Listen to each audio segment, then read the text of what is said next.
Chocolate pancake செய்ய தேவையான பொருட்கள் என்னென்னு பார்க்கலாம்.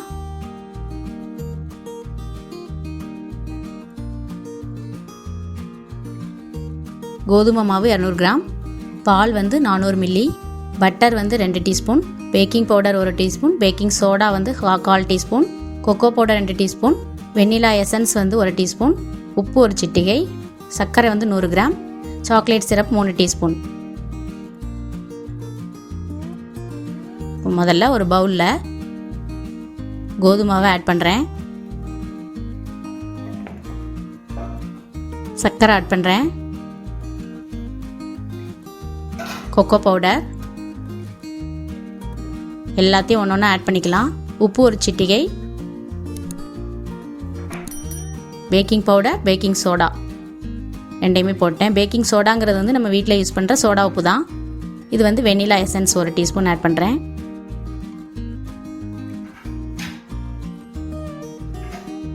பட்டர் உருக்கிக்கணும், லைட்டாக சூடு பண்ணி எடுத்துகிட்டு நம்ம இதில் ஆட் பண்ணிக்கலாம். கொஞ்சம் மெல்ட் பண்ணிட்டேன், அதையும் ஆட் பண்ணிட்டேன்.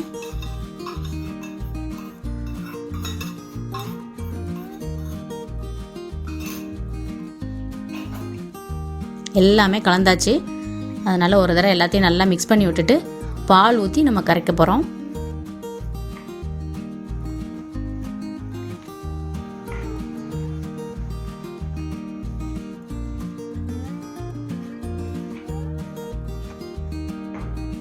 பால் சூடு பண்ணி ஆற வச்ச பால் கொஞ்சம் கொஞ்சமாக சேர்த்து நான் மிக்ஸ் பண்ணுறேன். 400 ml கரெக்டாக இருக்கும். 2 டம்ளர் பால் எடுத்தோன்னா இது கரைக்கிறதுக்கு கரெக்டாக இருக்கும். நல்லா கட்டி இல்லாமல் நல்லா கரைச்சி வச்சுக்கணும்.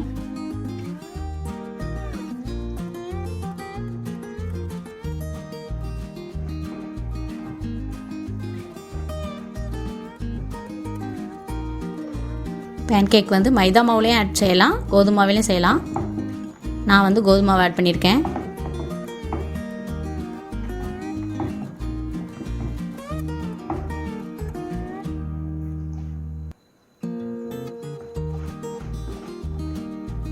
நல்லா கட்டி இல்லாமல் ஒன்று போல் மிக்ஸ் பண்ணி விட்டுக்கோங்க. இந்த கன்சிஸ்டன்சியில் தான் கரெக்டாக இருக்கும்.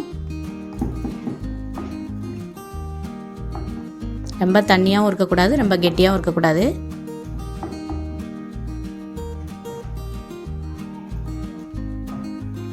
ரெடி ஆயிடுச்சு.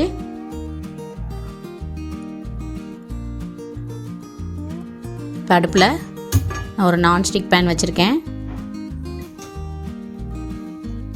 அடுப்பை சிம் பண்ணிவிட்டு 1 டீஸ்பூன் நான் பட்டர் ஆட் பண்ணுறேன்.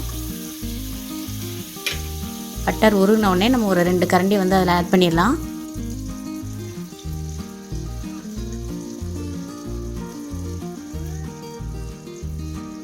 தடிமனாக தான் இருக்கணும், ரொம்ப தோசை மாதிரி தேய்ச்சி விட்டுறக்கூடாது. இந்த அளவுக்கு ஊற்றிக்கோங்க. ஒரு சைடு நல்லா வேகட்டும்.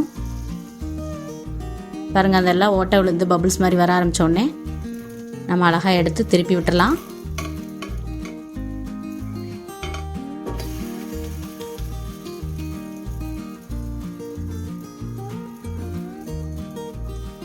அடுப்பு சிம்லேயே இருக்கட்டும். 2 பக்கம் வெந்த உடனே நம்ம எடுத்துடலாம். இதே மாதிரி எல்லாத்தையுமே போட்டு எடுத்துடலாம். பாருங்க, இந்த பேன் கேக்கை நான் பிச்சு காமிக்கிறேன். நல்லா சாஃப்டாக இருக்கும். இது மைதாவிலே செய்யலாம், ஆனால் கோதுமையில் செஞ்சால் ஹெல்த்தினால நான் செஞ்சுருக்கேன். நல்லா சாஃப்டாக வந்திருக்கு. இதே மாதிரி நீங்களும் செஞ்சு பாருங்கள்.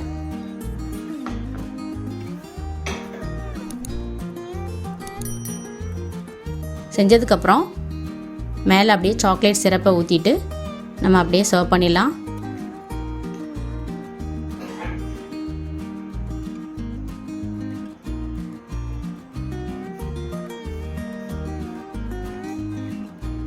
ரெடி ஆயிடுச்சு.